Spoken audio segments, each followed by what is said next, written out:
A new Danish study shows low-carb diets are more effective at improving hemoglobin A1C and reducing abdominal fat than a higher carb controlled diet. So what does this mean in terms of low-carb diets versus others for their efficacy? Well, it's one more feather in the cap that low-carb diets are a very effective and safe treatment for improving glycemia and lowering body fat. Now, there was also a reduction in lean mass. So is that a problem? Let's talk about it a little bit more. I'm Dr. Brett Scherer, the medical director at DietDoctor.com, and this study titled Effects of a 6-Month Low-Carbohydrate Diet on Glycemic Control, Body Composition, and Cardiovascular Risk Factors in Patients with Type 2 Diabetes and Open-Label RCT was published in Diabetes, Obesity, and Metabolism. And this was an open-label study, right? So you can't really have it blinded to what they're eating, but it was randomized. So these were outpatients with type 2 diabetes who were randomized to either a low-carb diet or a controlled diet.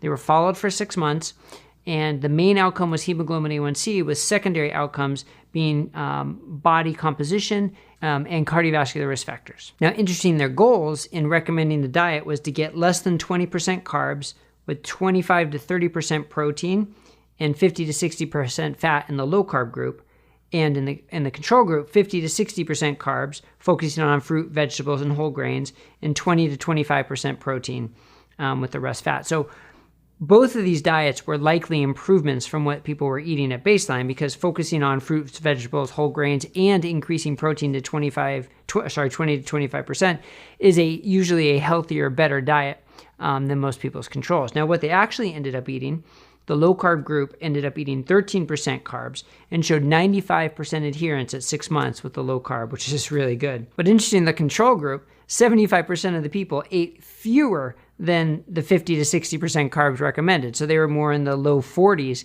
in terms of their percentage of carbs. So there was a sort of a smaller difference than what they expected or what they were hoping for, which is also interesting, and shows sort of the control group was a healthier diet than their baseline. And in the end, the amount of protein was just about equivalent, 23% versus 22%. So it was lower than they hoped for the low carb and right on for what they were hoping for in their control group. So that's interesting, though, because a number of the studies, and we wrote a guide on this, number of low-carb studies that show effectiveness for low-carb are also higher protein studies, because those studies just naturally lower carbs and higher protein. Well, this one didn't. This one, in the end, even though it was designed that way, in the end, the protein was just about the same. So it really was the carbs that were the difference. And what did they find for their primary outcome? It worked. So the hemoglobin A1C, which averaged 7.1% or 54 millimoles per mole at the beginning, at 6 months was reduced down to 6.1% or 43 millimoles per mole. Now, interestingly, in this study, they did not change the non-insulin glucose-lowering medications. Right? So insulin, there were only 2 people who were on insulin anyway, but for the majority of the people, they kept them on their medications.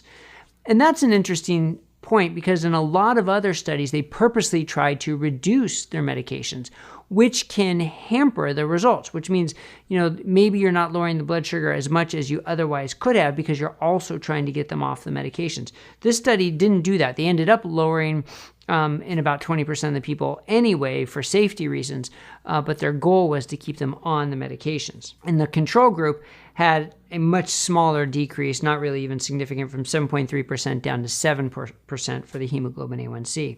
Now, here's an interesting part, though. The fasting blood sugar was not significantly different. And I think this is a really important point, because the question is, what are you testing? Are you testing something that's helpful and useful? And I think fasting blood sugar, although it's probably the most frequently tested blood sugar measure in our medical society, is the worst one to test probably, because it can go up on people with low-carb diets, but what's more important is what's happening the rest of the day, because with low-carb diets, you're not getting as high of rises, your average for the day is much lower, and your glucose variability is usually much lower. Those are better measures than fasting blood sugar, and I think this study really helped emphasize that. And it was very encouraging that these findings were consistent out to 6 months. Now, what about the body composition? Well, that also improved in the low-carb diets. Now, they lost more weight in total and their waist circumference went down from 110 centimeters to 103 centimeters with no change in the waist circumference in the control group. And here's important. So it's not just if you're losing weight, it's where you're losing the weight. And the majority of the weight loss in this trial was in the abdomen. The fat mass loss was in the abdomen, and that is the most important type of weight to lose. So we have a guide on losing belly fat, and we have a guide on body composition, which really help enforce this with the science and the literature on how that is the most important type of weight to lose, that all weight loss is not the same. But this showed that, at least in this trial, this diet targeted the abdominal weight loss better, which is important. Now, there was also a loss of 1.2 kilograms of lean mass. So still the majority of the weight loss was fat mass, but there was some lean mass loss. And it's always interesting how to interpret this, right? Because with weight loss, you're probably going to lose some lean mass, but you want to minimize that. Now, it's hard to compare it to the control that didn't lose lean mass because they didn't lose much weight, right? If you're not losing weight, you're not losing your lean mass. So that's not really a fair comparison. The better comparison would be controlling two diets where you lose equal amount of weight and compare the body composition, but that's not how this trial was designed. The other thing is lean mass is also considered water. And we talked about this also recently in another trial on low-carb diets and high-intensity interval training, that when you initially lose weight on low-carb diets, you're losing water weight, and that's reflected as lean mass. So that's sort of a little bit of a weakness in trying to interpret what the loss of lean mass looks like. Also, not really controlled for exercise. So if you want to maintain or build your lean mass, the answers are clear. Increase your protein intake and increase your resistance training. That's not what this study looked at. But if you're trying to synthesize all the data together, you could say, look, low-carb diets help you lose the abdominal fat, according to this study. So if you wanted to do that and improve your lean muscle mass, you combine the low-carb diets, you increase the protein, and you combine it with resistance training. That seems like the best possible approach, taking this study and combining it with others that we know of. Now, the other secondary endpoint was cardiovascular risk factors. So interesting, there wasn't much of a change in blood pressure. There was not much of a change at all in LDL. And triglycerides went down in both groups.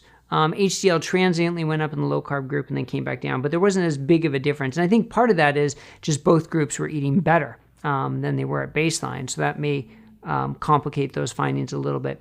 And the insulin levels, it went down in the low-carb group, but it wasn't statistically significant.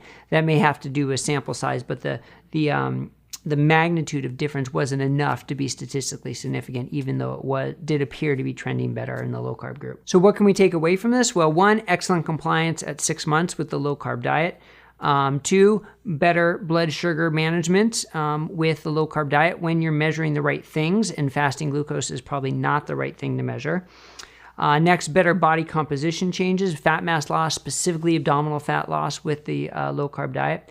But also, the control diet was healthier than their baseline diet too. So it wasn't just comparing low-carb diet to a very unhealthy standard American diet. It was comparing a low-carb diet to a healthier version of a higher-carb diet than what they were already eating, and the control group lowers their carbs as well. So pretty impressive findings for a 6-month study, for an open-label low-carb study, and provides more evidence that when it comes to treating type 2 diabetes, lowering blood sugar, low-carb diet is a very effective approach and something we should be talking about a whole lot more, especially since there was certainly no worsening of any cardiovascular risk factors in this study, which tends to be the big concern about low-carb diets. So one more article suggesting for our clinicians out there, consider low-carb diets for treating your patients with type 2 diabetes.